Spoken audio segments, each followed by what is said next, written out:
from Southwest Florida's news source. This is Fox 4 News at 6.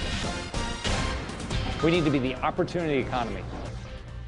Governor Scott has prided himself on Florida's declining unemployment rate, but could that rate be skewed by problems with the state's new unemployment website? Well, many of you have reached out to Four in Your Corner telling us that you can't even claim your benefits because of technical problems with this new, very expensive website paid for with your tax dollars. Four in Your Corner investigator Christy Diamond finding out if all these users could make the unemployment rate appear lower than it actually is. Christy?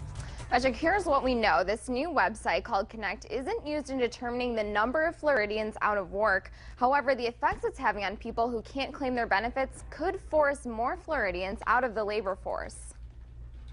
I'm falling behind on all my bills. My savings account has been wiped out. Fox 4 has brought you story after story, face after face. It's just like you're hitting your head up against the wall. Unemployed Floridians who can't receive unemployment checks because of glitches with the state's new $63 million website.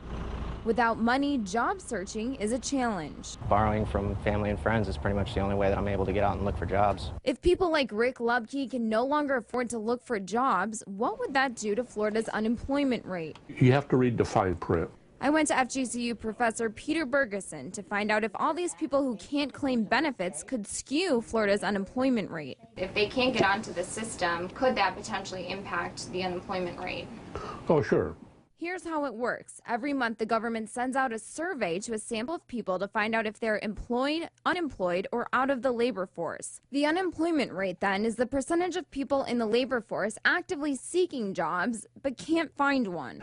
The rate indicates those who are looking for a job and are unemployed. And so if they're not actively looking, they're not counted. In other words, if people who are waiting on their benefits can't afford to go out and look for jobs, they get labeled discouraged workers and won't get counted in the labor force. That, in turn, would bring down Florida's unemployment rate. If you can't go out and look for a job, you got to have gas money.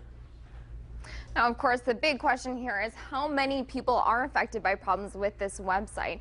That's a number we've been asking since the very beginning of all this and since the system launched October 15th. And still to date, we have not gotten an answer from state officials. Now, of course, we will continue to push for answers to your questions and won't stop until you get the help you need. Live in the studio, Christy Diamond, Fox 4 in your corner. And if